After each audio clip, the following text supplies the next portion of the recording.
Bienvenidos a Radio Uruguay, bienvenidos a La Máquina de Pensar. Llegamos al 15 de marzo, hoy cumplimos 7 años al aire, incordiándolos a ustedes aquí, hablando de libros y escritores una y otra vez. A veces hablamos de otras cosas, como hablamos de Violeta Parra, o como hablamos de David Bowie también. De alguna forma también son todos creadores, ¿no? O como hablamos también en su momento de David Lynch, en fin, o de Woody Allen. En fin, la idea es conversar, tener un espacio para hablar de cultura aquí en Radio Uruguay, que hay, por suerte, hay otros espacios también.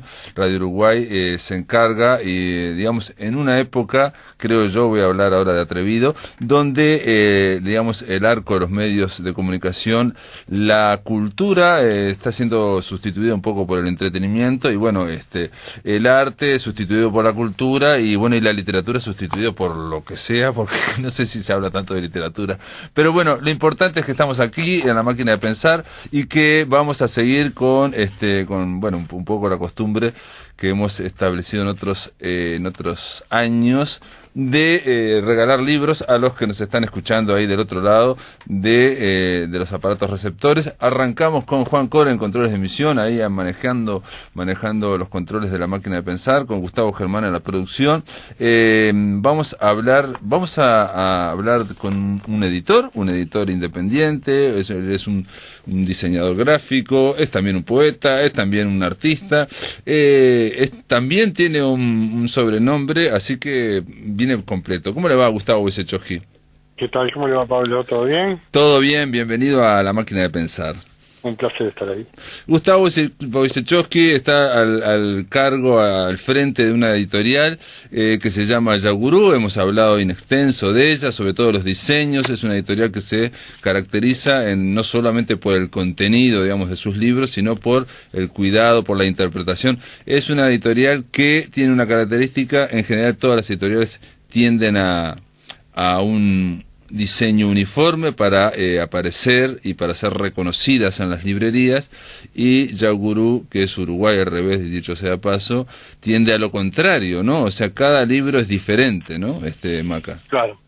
Sí, en realidad, bueno, hay algunos criterios de colección que tienden a igualizar, en algunos casos con aciertos o con cosas que están muy bien, sobre todo cuando se trata de una multinacional, y que tiene que haber un discurso de identidad que sea reconocible en varios países.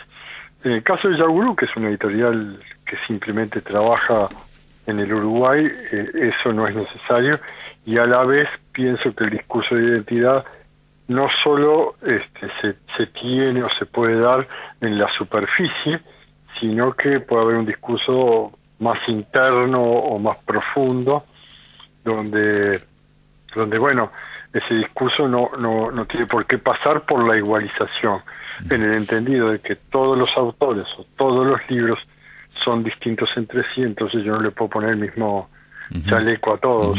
De todas formas, yo te lo he dicho, y bueno, lo he dicho aquí en el programa, me da la impresión, no tengo la idea de la convicción de que vos en cada libro de alguna forma haces tu lectura, haces una especie de interpretación o de aproximación, digamos, al contenido de ese libro, ¿no? Sí, eso como todos los diseñadores, ¿no? En algunos casos esa lectura o esa interpretación es un poco profunda o un poco superficial, depende de cada uno, pero claro, siempre hay una interpretación, ¿no? Aún teniendo un criterio de colección rígido y estándar, igualmente hay una interpretación, ¿no? ¿Por qué tomo esta escena y por qué no tomo esta otra escena de la novela? Siempre hay una interpretación. Sí, no, pero implica también, y sobre todo en libros de poesía, implica, bueno, leerlo y tratar de ver por dónde viene sí, ¿no? es inevitable. O sea, si querés ser diseñador y tenés que diseñar una carátula de un libro, lo primero es leerte el libro. y leértelo varias veces, como para... Bueno, pero yo no sé si lo hacen, no sé si lo hacen, digamos que yo he hablado con... Bueno, pero he hablado con diseñadores, digamos, importantes y me han dicho que, bueno, que a veces están atosigados y leen como en diagonal, pero, ¿no? Bueno, pero si lees en diagonal, por ejemplo, vas a hacer un diseño en diagonal. O sea, no vas a profundizar en la obra, sino que vas a agarrarte lo superficial. Sí, el personaje mató al otro personaje, listo. Pero eso no es la novela. La novela es otra cosa. Sí, el libro es otra cosa. Porque hay, digamos, colecciones en las cuales, digamos, insisto, la tapa alude al interior, alude al contenido, pero para mí no se configura como es una interpretación. Por ejemplo, que es clara, digo, yo te he dicho en algunos momentos, claro, ya te conozco bastante, me acuerdo una vez que nos vimos y me presentaste el libro de Eduardo Curvelo, que se llamaba, creo, La Rosa del Manicomio, o algo así, claro. Y cuando lo vi, dije, esto es amarillo porque es el color de los locos de Vincent Van Gogh, y ahí me dijiste, si no, este es el amarillo de Vincent Van Gogh, que no sé cuánto, que obviamente alude al manicomio, alude a la clínica mental y al oficio psiquiatra. O también me acuerdo que me presentaste el libro de Susana Soca y era negro y súper elegante, digo, esto es porque Susana Soca tiene que ver con su extracción y con un personaje de alta alcurnia. Claro.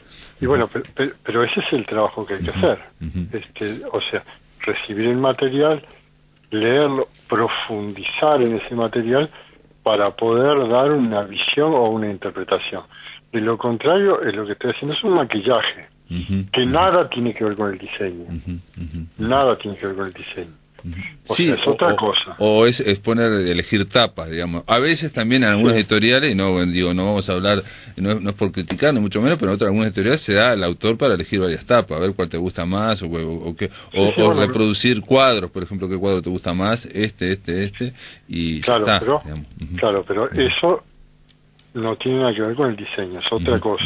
Digo, es otro discurso. Claro. Es como si vos me dijeras que no sé, yo qué sé, algún subproducto de cultura, del entretenimiento, lo consideres una obra de arte. Claro. Es exactamente lo mismo. Sí, correcto. A veces es una cuestión como es eso, digamos, la cultura un poco desplazándose a la parte del entretenimiento, que eso ocurre, o la cultura, o tomar la cultura de masas, que también es extraordinaria, es muy buena, como arte, digamos, ponerlo a jugar en otras divisiones cuando no hay que contraponerlo, ¿no? Claro. O sea, no hay que contraponer. Acá tenemos para regalar a la audiencia, a todos esos que llaman al 2915-1050, tenemos un librito chiquito que se llama Dios, así que es el libro de Dios firmado por Flor de Condominio. Flor de Condominio, bueno, es uno de los heterónimos de un poeta que vive allá en Suecia, Heber Abimorat. También tenemos un libro que hablamos hace muy poco, relativamente poco, con el autor que vive en París, o sea que Dios, de Flor de Condominio, o de Heber Abimorat, que vive en Suecia. El submarino Peral, de Juan Carlos Mondragón, que vive en París, un libro de cuentos muy interesantes. Hablamos con Juan Carlos Mondragón, que es una máquina incesante de escribir. Otro que viene de Colombia, El arte de pedirlo. Hablamos con J. Mario Arbeláez, una bellísima charla, muy linda charla con J. Mario Arbeláez sobre el arte de pedir. Es encantador y erudito, es un hombre inteligente, muy gracioso, con mucho humor. Y en este libro hace algo muy especial, que es, por un lado, hace poesía en versículos tipo Biblia, pero va contando historias que son muy interesantes, casi todas relacionadas, o todas diría yo, con una dimensión sexual, erótica, ¿no? El arte de pedirlo, él dice... Con una picardía muy particular, ¿no? Sí. Bueno, y ahí está él, cuando hablamos, no sé si escuchaste la entrevista. No pude escuchar. Habló mucho o bastante, le dedicó varios minutos a la presentación que hizo Maca, ¿no? en la tapa de lo que es el libro, ¿no? Porque era algo, él dice que está trabajando en literatura, pero está hablando de sexo o de la dimensión sexual. Entonces dice, el arte de pedirlo está escrito por J. Mario, alguna poeta va a tener que escribir el arte de darlo. No me extrañe, J. Mario. Y le pareció, ya te digo, muy elegante. Eso, podés escuchar la entrevista, realmente estaba fascinado con la interpretación, digamos, que diste al libro El arte de pedirlo. También está un libro de Samantha Navarro, ella, ya todo el mundo la conoce, con Juanita Fernández, que se llama Menú Raíz. Este libro todavía no lo hemos invitado, pero también es un libro muy especial, porque es un libro muy brilloso. Sí, está todo en tinta plata, sobre papel coteado, lo cual hace que brille bastante más, ¿no? Tinta plata, digamos, para los que nos están escuchando, uno a veces puede ver libros que están en tinta oro, ¿no? Que son dorados, ¿no? Claro. Este en tinta plata yo no lo tenía tanto, y está todo por afuera, digamos, por las tapas, y en los interiores también. Claro. También tenía que ver porque esto forma parte de un espectáculo que fue, obviamente, Menú Raíz, y el vestuario también tenía que ver con lo plata.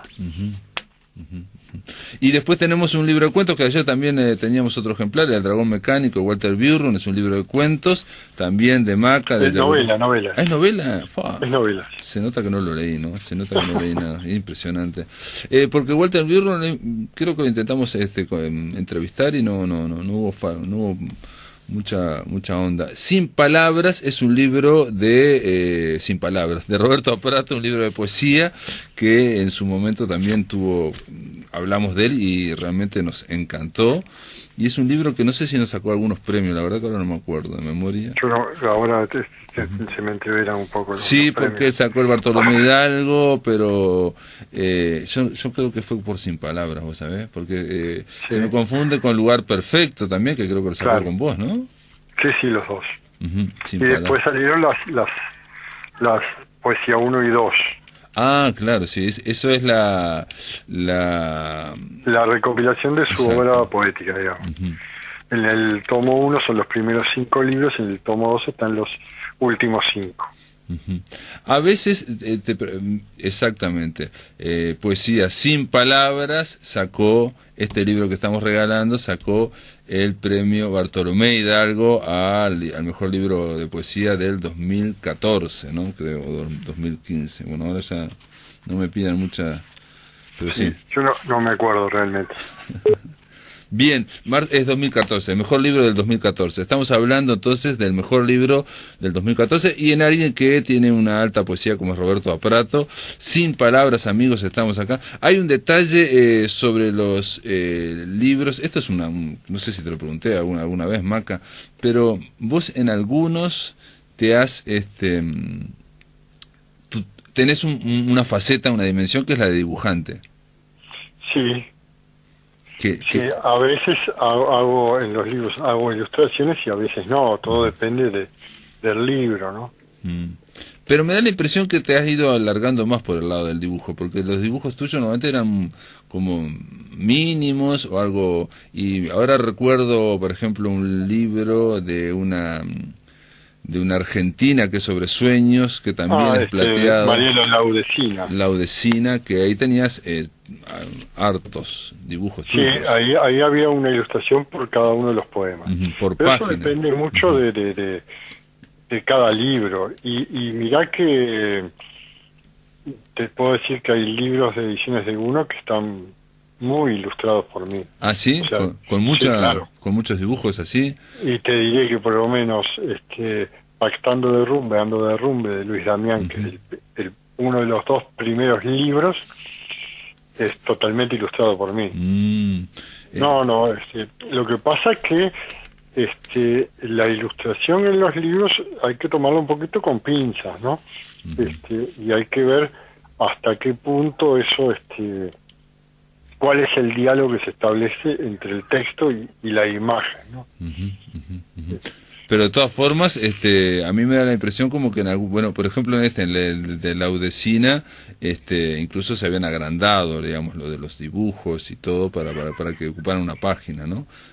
Una página impar, me acuerdo, ¿no? La impar. Estaba todo planteado, enfrentado dibujo a ilustración a texto, ¿no? Ujú. Bueno, y Yagurú ya cumplió 10 años, obviamente debe tener 12 años, ¿no? Más o menos. Sí, es del 2004, primeras ediciones son del 2004. Claro, claro, o sea que este año cumplen 13 años. Y 13 años, la Yeta. sí, bueno, 13 años, bueno, mirá que dicen que tiene mala fama el 13, pero No, porque no. no, pero porque es muy bueno, dice que algunos. Fíjese, mi apellido tiene 13 letras y la M de Maca es la 13ª letra del abecedario, así que Mirá vos. yo con el 13 me llevo bien. Bueno, García Márquez decía también algo así como que el 13 realmente da suerte, pero lo ocultan para usarlo algunos pocos, ¿no? Pero tiene tiene fama por creo que por la última cena, porque eran 12 más Claro. 1, 13, ¿no? Y no salió bien esa cena.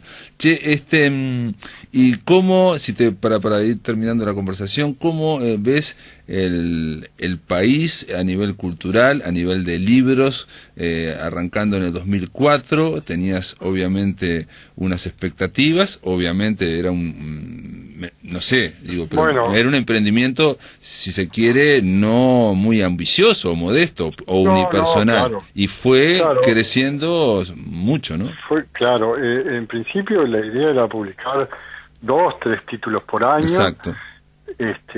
Pero bueno, el proyecto fue mutando, y bueno, hoy por hoy estamos publicando prácticamente 2 títulos por mes. Porque hay una demanda, porque se está escribiendo mucho, porque hay buena literatura, entonces bueno, forma parte de eso. Y el ambiente cultural hay de todo, hay un ofrecimiento cultural muy potente, lo que falta es mercado. Si pensamos en la cantidad de poetas, narradores, artistas visuales, músicos que hay en el Uruguay, y no solo en el Uruguay, si en Montevideo, Ujú. es demencial y no hay un mercado que pueda disfrutar, consumir o atender esa producción. Ujú. O sea, hay una sobreproducción frente a un mercado que es muy pequeño, ¿no? Ujú. Ahora, ese mercado que es muy pequeño, me parece a mí que está muy restringido a Montevideo, digamos. No es a Sí. nivel nacional. Yo viajo bastante al interior, me gustaría viajar más, me gustaría viajar todos los meses, pero viajo bastante. Y puedo decirte que las librerías, cuando las hay, no en todas las ciudades, no en todas las ciudades hay, uno ve y realmente editoriales como Yagurú no se conocen. Y ahí esto me lleva a la última pregunta del Club de Yagurú. ¿Qué es el Club de Yagurú? A ver, lo que pasa es que para llegar al interior es complicado, ¿no? Por ejemplo, se abrió una librería en Nueva Helvecia, me pidieron material, se lo mandé, pagué yo el envío. A los 6 meses me hacen una devolución de todo el material, pagué yo el envío. ¿Cuánto vendieron? 0. Es un fracaso total. Es un castigo más que un beneficio. Sí. Con el sistema de suscriptores, sí, yo tengo unos 25 suscriptores desperdigados en el interior, que yo les mando mensualmente el libro. El correo a la base es sanguinario. O sea, un libro de 80 páginas mandar al interior del país sale entre 40 y 50 pesos. Al exterior, a México o a España, 250 a 300 pesos. O sea, exactamente como sale el precio de venta al público. Claro. O sea que estamos con un correo que es sanguinario. Entonces es imposible porque yo mando los libros al interior a mis suscriptores, pero... Contanos simplemente muy sintéticamente, el Club de Yagurú es un club de lectores que una vez por mes que mandas un libro, digamos, editado. Normalmente se paga una cuota mensual de 250 pesos y se recibe en la casa o en el trabajo o en la casa del amante o donde quieran, el libro correspondiente al mes. El primer mes recibe el libro correspondiente a este mes más 3 libros del stock de Yagurú de bienvenida. Los títulos que se publicaron fueron este año El arte de pedirlo de J. Mario Arbeláez, que recién conversábamos.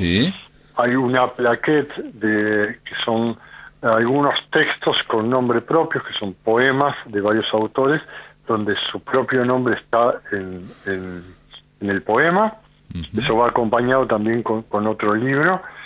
Después ahora está Metástasis, que es la tercera novela de Nelson Díaz, que cierra la trilogía. Sí, Corporación pero eso Medusa. no se presentó todavía, eso va a salir. No, eso está en imprenta. Y bueno, pero digo, por ejemplo, la del mes pasado, ¿qué hubo en el Club de Yaguro el mes pasado? Enero, febrero fue el de J. Mario Arbeláez. Perfecto. Y el mes que viene va a ser, o sea, marzo, Metástasis de Nelson Díaz. Correcto. De Nelson Díaz. Perfecto. Después viene El mismo río de Jorge Castro Vega, poeta uruguayo, que hace muchísimo que no publica nada. Sí. Bueno, perfecto. O sea que y vas alternando una cuestión narrativa, un libro narrativo y un libro poesía, ¿no? ¿O no? La dominante es poesía, aunque también incluye algo de narrativa. Perfecto. Como por ejemplo el año pasado el libro de Juan Carlos Mondragón, y así sucesivamente. Otras ediciones que se va a ver es, por ejemplo, Suzuki 400 de La Loba Rubia, que es su primer libro de poemas, editado en la década de los 80 y hoy es inhallable, ¿no? Claro, el año pasado salió La Máquina. Claro. Muy bien, bueno, Gustavo Wojciechowski, Maca, gracias por estar acá en La Máquina de Pensar. Ya saben, el Club de Yagurú, si a alguien le interesa, pueden llamar o a La Máquina de Pensar o acá a Radio Uruguay, o le damos vía correo electrónico, o está el Facebook también de Maca Yagurú. Para contactarlo. Te mando un abrazo grande. Serán bienvenidos. Muy bien, chao. En el aire de Radio Uruguay, La Máquina de Pensar.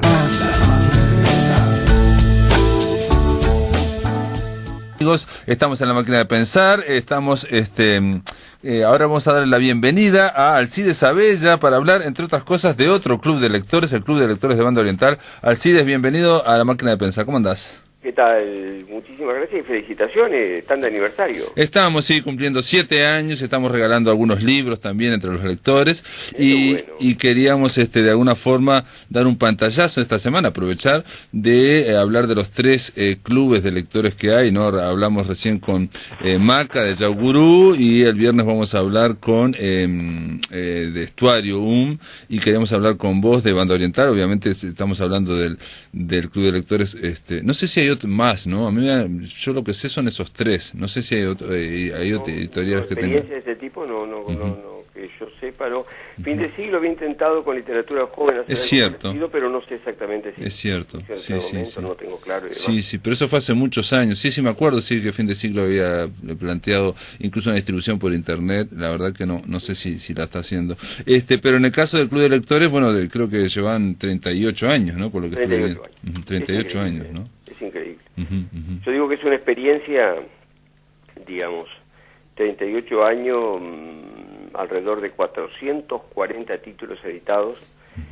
Significa que durante todos estos casi 40 años estuvimos mes a mes llevando un libro de literatura uruguaya, latinoamericana o universal, en domicilios y lugares de trabajo en todo el país. Yo a veces lo cuento en algunas cuestiones en el exterior, por ejemplo en ferias en España, en México y demás, y los asombra muchísimo, los asombra la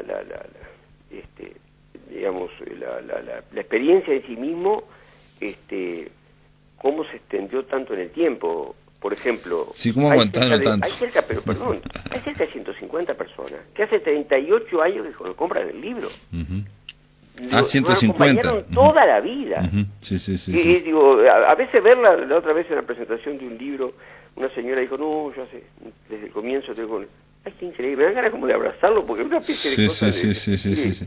No, y algo increíble también para lo que es, digamos, cómo funciona Uruguay, cómo es la estructura de Uruguay, que hay 2 países, que es muy difícil llegar al interior. Yo hablaba ahora en el bloque anterior con Macachín, y es cierto, uno recorre las librerías, no voy a decir todas, pero voy a muchas veces al interior, y uno ve que no hay gran presencia de editoriales uruguayas. Ahora capaz que estoy siendo muy injusto, pero en general se ven... No, creo que simplemente constatar una realidad.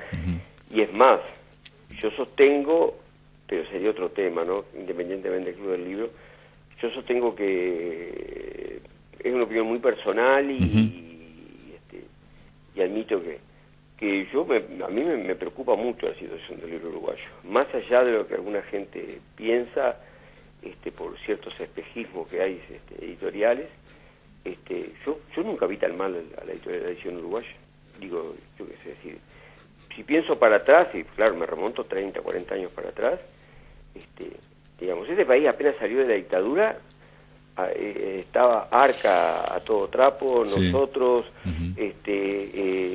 había grupos, varias editoriales independientes, jóvenes, Álvaro Barros Leme encabezaba una, había una gente del movimiento sindical, pero además cada grupo político editaba libros. Exacto, el Partido Comunista editaba libros, el MLN editaba libros, la Secretaría de Asuntos Sociales, el Partido Socialista editaba, el MPP, los Tupamaros editaban libros, hasta el Centro Uruguay Independiente editaba libros. Todo eso no existe para nada. Es decir, yo le voy con esa gente, esos grupos políticos, le hablo de libros, y es como que me miran con respeto, pero le estoy hablando de sí.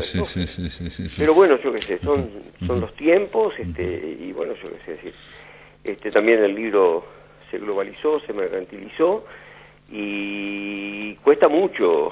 Pero la lucha del pequeño almacencito contra las grandes. Pero en el caso del Club de Lectores Banda Oriental tiene una llegada, eso es real, porque yo voy al interior, voy al litoral, puedo conocer y me encuentro con gente que recibe puntualmente un libro de Banda Oriental, y que desde hace mucho tiempo, digamos. No, lo de lectores de Banda Oriental es absolutamente excepcional, y acá yo le doy la derecha absoluta, más allá que fue un proyecto que lo gestamos juntos, a Eber Raviolo, que fue el que más o menos llevó adelante la elección de los títulos de esta colección, le doy la derecha absoluta, el mérito y demás, pero es increíble que nosotros, es decir, digamos, no entregamos menos de 3.500 libros. Eso equivale, yo que sé, a llenar 2 veces el Teatro Solís. Sí, es un disparate. Y para el interior más o menos, digo, si te dijeron una proporción que es un 40%, un 30%. El interior es muchísimo. Debe ser más, aproximadamente debe ser más del 40%, debe ser el 45% en este momento. O sea, es muchísimo. Y digo, porque Montevideo es muy amplio, porque la zona de la ciudad de la costa, Montevideo también es en fin, se prolonga mucho, pero habría que hilar fino, pero quizás, digamos, mitad y mitad sea lo más correcto. Ahora, la gente, digamos, incluso va a ver que cada vez el libro está mejor editado, los libros son libros volúmenes de 150, 180, 200 páginas, prolijamente. ¿Cuánto cuesta por mes, Alcides, ser socio de Lectores Banda Oriental? El nuevo precio, porque hace un año y pico que no lo ajustábamos, 210. 210 pesos, por 210 pesos te llevamos a cualquier lugar del país el libro de la colección Banda Oriental. Y mirá que te hablo que entregamos en lugares como Belén, entregamos libros en Aiguá, entregamos, por ejemplo, en algo que me hizo Paso Camacho de no sé cuánto Vieja, es una zona interna de Canelones que es increíble. Entregamos en todo el país libros, y por supuesto desde Punta Carreta hasta Artigas, ¿no? 210 está muy bien el precio, también digo, porque es importante también plantearlo. Bueno, el del Club de Yaguré era 250. Un detalle, de los últimos, ¿te acordás de los últimos títulos? Por ejemplo, el de este mes, el del mes pasado. Mirá, sí, muy simple, porque digo, como siempre la colección esa tiene literatura uruguaya, latinoamericana y universal, ¿no? Digo, siempre tratamos de tener títulos de calidad, pero que sean accesibles de leer, ¿no? Digo, que tratamos siempre de en ese sentido tener nosotros queremos ganar un lector, no perder un lector. Entonces lo que proponemos es que esa literatura sea accesible. Por ejemplo, claro, si te digo que en este mes estamos entregando Horacio Quiroga, te diría que estamos entregando una selección de cuentos que se llama Cuentos Alucinados. Hay toda una zona de Quiroga muy poco conocida, desconocida casi, de los cuentos en la cual Quiroga se entusiasmó mucho con los fenómenos paranormales, con los fenómenos, algunos casi de a rato a uno siente como que no digo el espiritismo, pero siente que hay como un llamado a otra realidad que existe más allá de nuestra conciencia. Entonces, bajo el título de Cuentos Alucinados, Leonardo Garete reunió todos esos títulos, los cuentos que están en esa dirección. Antes Andrés Rivera, que falleció 2 meses después de editado, un excepcional narrador argentino, Sí. De novela histórica, muy bueno, sí. Histórico, sí, que novela le histórica. editamos Nada que Perder, una novela que es un poco un testimonio de un dirigente metalúrgico que se ve enfrentado, estoy buscando las palabras exactas, a una cierta incomodidad en la Argentina peronista, digo, que a veces, y él era comunista, ¿no?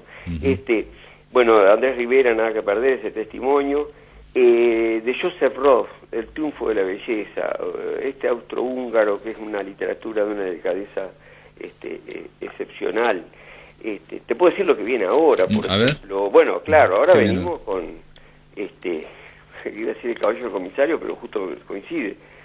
Feliberto Hernández, El caballo perdido y otros cuentos, una selección que preparó Carolina Blixen, que nos permite, bueno, conocer un narrador que cada vez es más contemporáneo, cada vez es más Feliberto objeto de culto en toda América y España, incluso en Francia, por una literatura que fue sin lugar a dudas sumamente original. Él escribía con ese extraño... Sí, no precisa presentación, Felisberto, ¿no? Y después de Felisberto, ¿cuál más? Bueno, después de Felisberto, vamos a ir con Mario Lebrero, otro, obviamente, otro objeto de culto, un autor que está revalorizado, que nosotros en realidad lo editamos en esta colección más de una vez. Sí. La Ciudad se editó quizás hace 20 años, digamos. Todo el tiempo también editaron en su momento. Claro. ¿Y ahora qué van a sacar? Son relatos, Carros de Fuego y otros cuentos. Son una selección de cuentos que lleva prólogo de Gandolfo y siempre también buscamos que el prólogo y el prologuista o el seleccionador sea afín al autor en cuestión y por lo menos lo ubique al lector en ese mundo. Esta es una cuestión que se heredó, esto del prólogo, es una cuestión que heredamos porque los tres que estamos en la editorial desde hace 50 años, Villa, Raviol y yo, los tres venimos de ser docentes de literatura. Claro, perdemos esta cuestión de rato absurda de querer enseñar igual. Bueno, perfecto. Los prólogos y las traducciones cuidadas son parte de perfecto. Bueno, Alcides, nada, no sé, si querés decir algo más. No, después vendría otros cuentos como Chekhov, los cuentos mexicanos de Traven que preparó Fornaro, en fin, transitando lo uruguayo, lo latinoamericano, lo universal, en un proyecto que te reitero, son no menos de 3.500 libros, y una última cosa, chiquitita. Cuando era plena dictadura, este proyecto, lectores tendría quizás 2.000 y pico de socios, pero yo siempre todos sentíamos que había una especie de compromiso de la gente de ayudar a aguantar un proyecto cultural, ¿me entendés? Como sea con Cinemateca, como sea con el Circular, aguantar lo poco que había. Y yo tenía el temor que cuando viniera la democracia, bueno, iban a soplar otros vientos, iba a perder esa adhesión y demás. Sin embargo, vino la democracia y vino todo lo que... Perfecto. Entusiasmo renovado. Notable. Y la colección, la literatura vence todo. Notable. Te mando un abrazo grande, Alcides Abella. Gracias por estar acá. En el aire de Radio Uruguay, La Máquina de Pensar.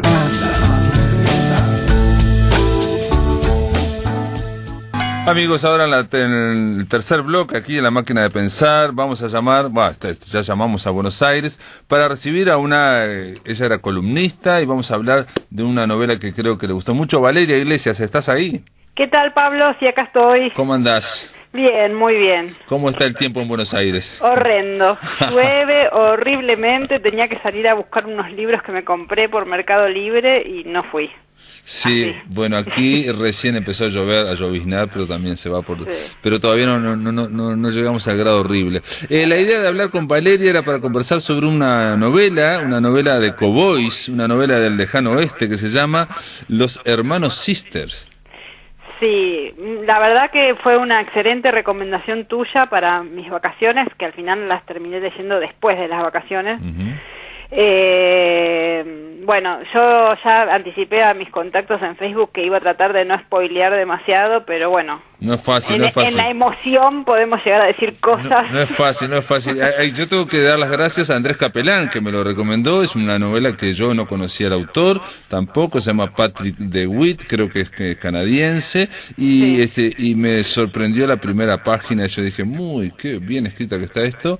No creo que se mantenga. Esa idea que un lector que dice, pero se mantiene. Se mantiene y va como que la apuesta es cada vez mejor. A mí, bueno, una de las cosas que más me flashó, que más me encantó fue el narrador, lo bien construido que está, porque, digamos, son dos hermanos. El chiste empieza ya con el título, que en inglés es un juego de palabras que se pierde en castellano, ¿no? Pero en inglés sería The Sisters Brothers, como esta contradicción de tener de apellido hermanas.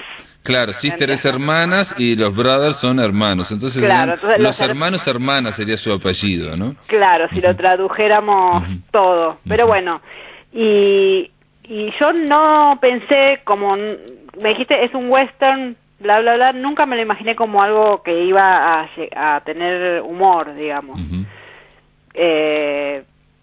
Nada, confié ciegamente y lo empecé a leer y, bueno, esto te decía de los personajes absurdos y ridículos y lo bien que está construido el narrador, porque el narrador no va a andar diciendo de sí mismo yo soy un ridículo, yo soy un absurdo, un payaso, ¿no? Pero sin embargo uno empieza a ver esto bastante pronto, ¿no?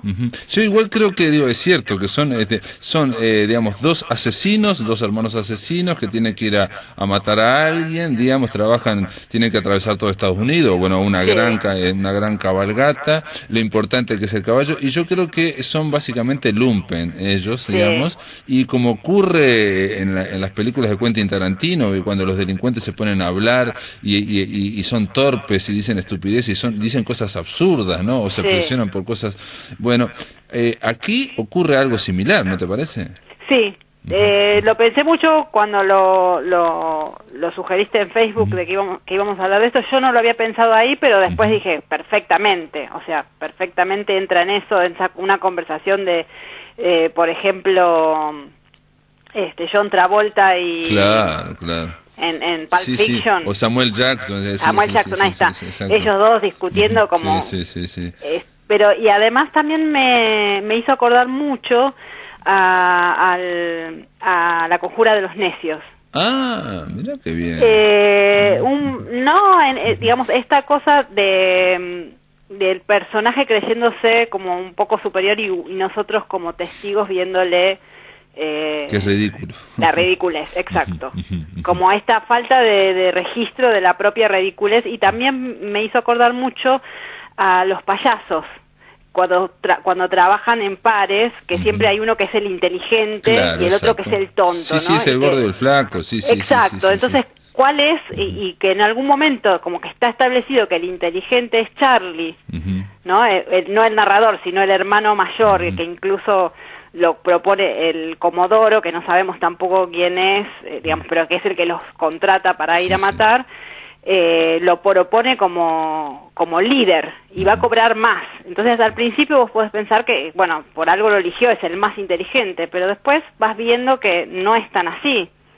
Como que se va moviendo, ¿no? ¿Quién es el más tonto de los dos? Los dos son tontos, como los gordos y el flaco. Yo creo que, pero aparte son, insisto con, le damos la parte del lumpen, o como si fuera, y digo, si no quiero discriminar en esto, pero digo, planchas, o sea, uno, cuando leemos la literatura, digamos, gaucha de Argentina o uruguaya, digamos, no, estos personajes pueden estar perfectamente, digamos, en la Pampa, ¿no? Y de la misma forma como ocurría en Pulp Fiction, ¿no? Conversando John Travolta y Samuel L. Jackson sobre la hamburguesa, ¿no? La hamburguesa ¿por qué la llaman de distinta manera en París? Y filosofando y tratando de traer digo, decís que son unos estúpidos, están hablando, bueno, y aquí ocurre algo similar, digamos. Empiezan a discutir sobre, yo qué sé, sobre un caballo, ¿no? Digamos, porque el tema del caballo es importante para cualquier cowboy o para cualquier gaucho, ¿no? Es importantísimo. No solo que sea bueno, sino que entre el jinete y el caballo se lleven bien. Exacto. Bueno, empieza con ese es el problema que abre con el que abre la historia, ¿no? Qué caballo le tocó al narrador, que le tocó el peor, según él, pero después qué vínculos generan, y bueno, no vamos a decir todo lo que le pasa a ese pobre caballo, que es tremendo, pero sí, aparece ahí la importancia de esa relación, ¿no? Que tienen... después nos enteramos, digamos, esto no es spoiler, digamos, son dos asesinos, pero uno de los dos hermanos, como decís vos, son diferentes. Uno de ellos le encanta matar, digamos, ¿no? Es prácticamente un psicópata y el otro no. Alguien ha comparado también con las películas de los hermanos Coen, digamos, ¿no? O sea, esos atracos que salen mal, que son también, o sea, la torpeza que tienen los delincuentes, que es mucho más real de la que nosotros pensamos, ¿no? De la que nos da la literatura, ¿no? Yo cuando hablamos de los gauchos, si habláramos en Argentina o en Uruguay, obviamente que eran seres iletrados, ¿o no? O sea, muy brutos, ¿no? Sí, sí. Y lo comparan también con Lucky Luke. Eso me pareció bien, la historieta Lucky Luke. Ah, sí. Sí. Espera que me quedé colgada de lo que dijiste, esto de que son lumpen, sí. Y también esta cosa que es muy importante del fracaso, ¿no? Que también uno lo empieza ya, no sé, enseguida uno se da cuenta que va a terminar mal. Claro. Y me acordé también en esta cosa también, porque lo vi, como yo lo tomé mucho también por el lado, o lo que más me llamó la atención fue el lado del humor, ¿no? Y acá en Buenos Aires hay una obra, hacen una versión de Otelo, en clave de clown, y digamos, y la obra la anuncian como Otelo, termina mal. Esta cosa de la tragedia, ¿no? Que siempre termina mal. Bueno, y esto uno empieza a ver que a pesar del humor, va hacia el final trágico. Digamos, no es un spoiler, porque lo lees y al principio sabes, a estos no les puede salir ninguna. Exacto, sí, es como si, volvemos a Quentin Tarantino, los hermanos Coen, o sea, están preparando un atraco, están preparando un gran asesinato y digamos, y te das cuenta cómo son de torpes. Pero yo digo que ese absurdo que vos lo mencionaste al principio y que el narrador está escrito con mucho desenfado, eso está muy bueno también, ¿no? Es muy realista, tiene que ver también con la época, la gente era ingenua, la gente era bruta, la gente, ¿no? Los diálogos que tienen también son muy yanquis, ¿no? Uno piensa en Raymond Carver, también hasta eso pensamos. Sí, estoy totalmente de acuerdo. Cotidianos me refiero, cotidianos. No se dice gran cosa. Y hay otros que lo comparan con Cormac McCarthy porque también hay mucha violencia, obviamente, hay mucha sangre.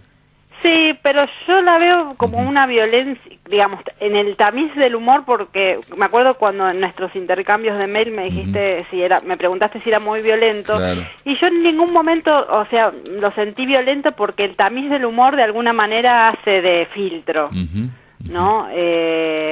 Pero también me hice otra cosa que no sé si ya lo compararon, pero me parece que tiene algo de Breaking Bad, la serie. Ah, sí, sin duda. Sí, también esta cosa digamos, de los contratados, o del que trabaja por el capo y que después de alguna manera quiere desbancarlo, ¿no?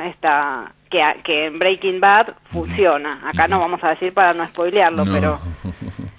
Pero bueno, Breaking Bad también, es exactamente en esa misma zona, en Nuevo México, en Texas, tiene que ver con esa digamos, esa forma de ser que tienen, digamos, esas características si uno ve la película de Comanchería, la de Jeff Bridges, ahora no sé, Contra Viento y Marea, no sé cómo se llama, Hell o High Water, también se menciona estas persecuciones, en una tierra que es muy violenta, ¿no? Y donde hay indios, donde hay, negros, donde hay, y aparece una cosa que es también el emblema del capitalismo, y yo creo que por debajo hay una reflexión que es la fiebre del oro, ¿no? O sea, el lucro y la fiebre del oro.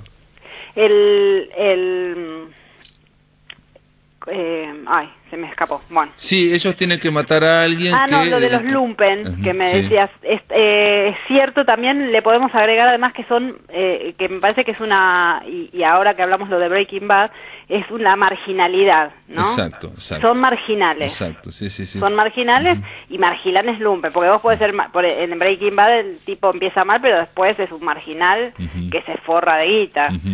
En cambio estos están ahí, como que el dinero va y viene, pero en ningún momento lo pueden capitalizar, digamos. No, pero son digamos, torpes, son seres también que uno se va encariñando, pero en realidad son, por eso yo decía lo de la marginalidad, digamos, de delincuentes. Si uno va a los delincuentes de Buenos Aires o de Montevideo, también va a encontrar, o sea, no va a encontrar una luminaria, no encontrás unos grandes intelectuales, y aquí también van en el caballo continuamente conversando y conversando. Eso es lo más importante, por lo menos que me gustó. Y muy visual también para los panoramas. Valeria Iglesias, ya se nos terminó el tiempo. Bueno, igual le sacamos bien el jugo, lo recomendamos. Lo pueden conseguir también, ya que estamos digital, en algún lado, hay de todo para buscar. Perfecto. Se llama, entonces reiteramos, se llama Los Hermanos Sister. Y el escritor se llama... acá lo tengo para... Patrick DeWitt. Sí, Patrick DeWitt. Patrick DeWitt. Muy bien. Valeria, un gusto estar conversando de nuevo con vos. Te mando un beso grande y saludos y espero que pare la lluvia. Gracias, y que allá pase rápido. Dale. Amigos, se terminó La Máquina de Pensar, ahora viene Visión Nocturna. Mañana vamos a continuar. Aquí vamos a recibir a Sonia Calcaño para hablar de conversaciones de todo mundo, y también vamos a hablar sobre Borges con Federico Arregui. Esto es todo, amigos, que lo pasen muy, pero muy bien.